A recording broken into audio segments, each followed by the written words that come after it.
तो ऐसे भाई बहन की है जो कि एक आइलैंड पर फंस जाते हैं और दबा के संभोग करते हैं। जहां देखो वहां भटाभट भटाभट जंगल में, पानी में, समुंदर में भटाभट भटाभट करते रहते हैं। तो चलिए देखते हैं ये दोनों इस आइलैंड पर कैसे सरवाइव करते हैं। लेकिन यार तुम लाइक और कमेंट नहीं करते, कोई बात नहीं यार। और हमारे न्यू चैनल मिस्टर रिकेप को सब्सक्राइब कर देना, क्योंकि इस पर इससे भी फाड़ फाड़ मूवीज आने वाली हैं। मूवी की शुरुआत इन्हीं दो भाई बहन के साथ होती है जो कि एक दूसरे के कजन्स हैं और अपने पापा के साथ अपने घर को छोड़कर यूरोप जा रहे होते हैं। उसी बोट में एक पैडी नाम का नौकर भी खाना बनाने का काम करता था। वहीं वो दोनों भाई बहन वो देख रहे होते हैं जो आजकल हम देखते हैं। तभी पैडी उन्हें देख लेता है। वो कहता है ओम फोन डुराटे काट दियो, और उन्हें खूब मारता है। तो एमलीन पैडी को रोकने लगती है। अचानक उसी बोट में आग लग जाती है और सभी लोग भागने लगते हैं। वहीं पैडी उन दोनों को लेके एक बोट में बैठ जाता है, जहां बोट तैरते तैरते बीच समुंदर में आ जाती है, जिससे वो परेशान हो जाते हैं। और अगली सुबह जब उनकी आंख खुलती है तो वो दोनों पैडी को जगाते हैं और एक आइलैंड को देखकर बहुत खुश हो जाते हैं, क्योंकि उनके पास ना खाने को कुछ था ना पीने को। वहीं पैडी डुर्राटे काट के बोट मोड़ देता है, जिससे वो सभी आइलैंड पर पहुंच जाते हैं। और वहां पहुंचकर पैडी को अपने खाने का सामान मिल जाता है और सभी खा पीकर मौज ले रहे होते हैं। इसके बाद पैडी रिचर्ड को जंगल में सरवाइव मतलब रहना सिखाता है कि एक आदमी एक आइलैंड पर कैसे अपनी लाइफ को सरवाइव कर सकता है। उसी रात पैडी को जोर जोर से आह आह की आवाज आ रही थी। वो उठकर देखता है जो कि वो आवाज आइलैंड के दूसरे साइड से आ रही थी। लेकिन अगली सुबह उससे रहा नहीं जाता। वो उस साइड देखने चला जाता है जहाँ वो एक मांस का टुकड़ा देखता है, जिसे देखकर वो डर जाता है और रिचर्ड और एमलीन को वहां पर जाने से मना करता है। उसी रात पैडी ठर्रा पी के बच्चों के साथ झमाझम डांस करता है और पैडी फिर से आइलैंड के उस पार चले जाता है, जैसे कि उसकी लुगाई उसे वहां दे रही हो। जब सुबह होती है तो रिचर्ड पैडी को ढूंढने लगता है। वहीं वो पैडी को देखते देखते दूसरे आइलैंड पर पहुंच जाते हैं, जहां वो देखते हैं कि पैडी को यमराज ले गया है, मतलब ओम नमः शिवाय, पैडी आपके पास ही आए। पैडी को देखकर वो दोनों डर जाते हैं, क्योंकि उनके सिवाय इनका कोई नहीं था। और वो दोनों उस आइलैंड को छोड़कर दूसरे आइलैंड पर पहुंच जाते हैं। अब धीरे धीरे रिचर्ड और एमलीन बड़े हो जाते हैं और एक दूसरे की तरफ बहुत अट्रैक्ट होते जा रहे थे। जैसे अभी मौका मिले तो वो काम कर दें, जो आजकल के लोग चाहते हैं अपनी बंदी से। लेकिन उन दोनों को इतनी समझ नहीं थी कि हम क्या कर रहे हैं। इसके बाद एमलीन जब नहाने जाती है तो उसकी लाइफ का उसे पहली बार पहला पीरियड्स होता है, जिसे देखकर वो डर जाती है।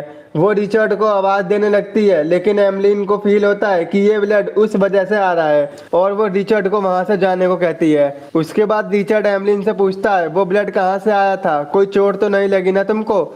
जिस पर एमलीन कहती है मुझे कुछ नहीं पता। और यहीं से रिचर्ड को पता चलता है कि एमलीन मुझसे बातें छुपाने लगी है। और दूसरी तरफ एमलीन रिचर्ड के प्यार में पागल होती जा रही थी, जैसे उसकी तितली हैंडपंप लेने को तड़प रही हो।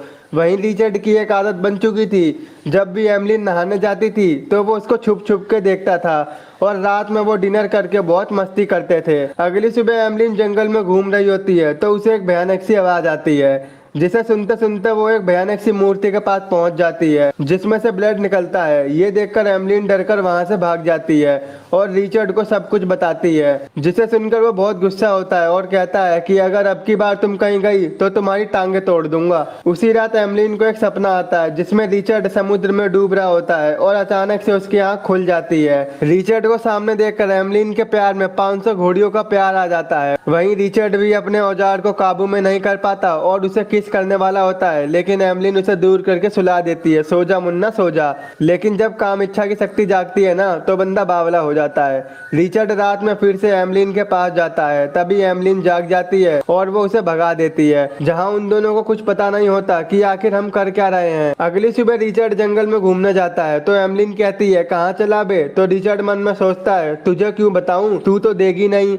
लेकिन एमलीन भी रिचर्ड के पीछे पीछे समुद्र के किनारे पहुंच जाती है, जहाँ वो हैंड पंप नचा रहा था। उसे देखकर एमलीन कहती है ये क्या कर रहे हो, तो रिचर्ड कहता है निकल यहाँ से, रैप्टे ही दूंगा खींच के, और वो अपना मुंह लटका के चली जाती है। एक दिन रिचर्ड समुद्र में एक शिप को आते हुए देखता है, जिसे देखकर वो घर पर भागते हुए आता है। दरअसल रिचर्ड ने संकेत देने के लिए लकड़ियों का ढेर जमा कर रखा होता है, जैसे ही उन्हें कोई इंसान दिखे वो लकड़ियों के ढेर को जला के उन्हें बुला सके। तो रिचर्ड एमलिन से कहता है तुमने भी बोट को देखा था, तो तुमने लकड़ियां क्यों नहीं जलाई, जिससे रिचर्ड गुस्सा हो जाता है। दोस्तों एमलिन यहाँ पर घुल मिल चुकी थी, उसका यहाँ से जाने का बिल्कुल मन नहीं था, इसलिए उसने ऐसा किया। लेकिन रिचर्ड को वहाँ नहीं रहना था और वो एक बोट बना के वहाँ से जाने लगता है। वहीं एमलिन भी सोचती है जा बेटा जा, कोई नहीं। लेकिन तभी रिचर्ड की नाव टूटकर समुद्र में डूबने लगती है, जिसे देखकर एमलिन काफी खुश होती है और हंसने लगती है। और जब रिचर्ड वापस आता है तो वो उसका मजाक बनाकर हंसने लगती है। वो कहती है मुझे पता है बेटा तुम समुद्र के किनारे क्या करते हो।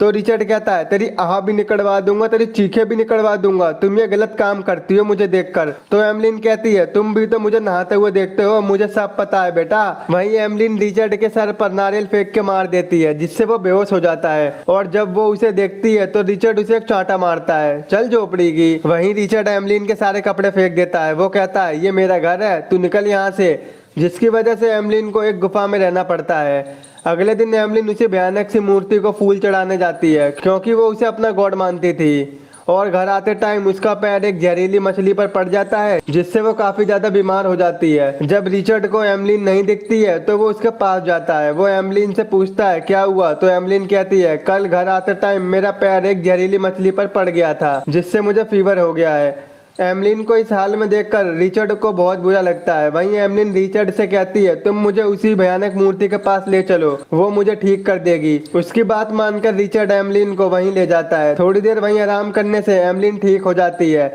जिससे रिचर्ड बहुत खुश होता है। वो दोनों एक दूसरे को कभी नहीं खोना चाहते थे। एक दिन हम जंगल में रिचर्ड और एमलिन के फ्रूट खाते हुए देखते हैं, जहां रिचर्ड एमलिन को उस नजर से देखता है जो उसे चाहिए था। इसके बाद तो वो अपने आप से कंट्रोल खो देता है और एमलिन भी इस बार फुल साथ देती है और दोनों दबा के संभोग करते हैं और करते ही रहते हैं, क्योंकि उससे पहले केला जो खा लिया था। एक दिन रिचर्ड और एमलिन रात में आपस में बात कर रहे होते हैं, तो रिचर्ड बोलता है क्या बात है, तुम मुझसे क्या छिपा रही हो।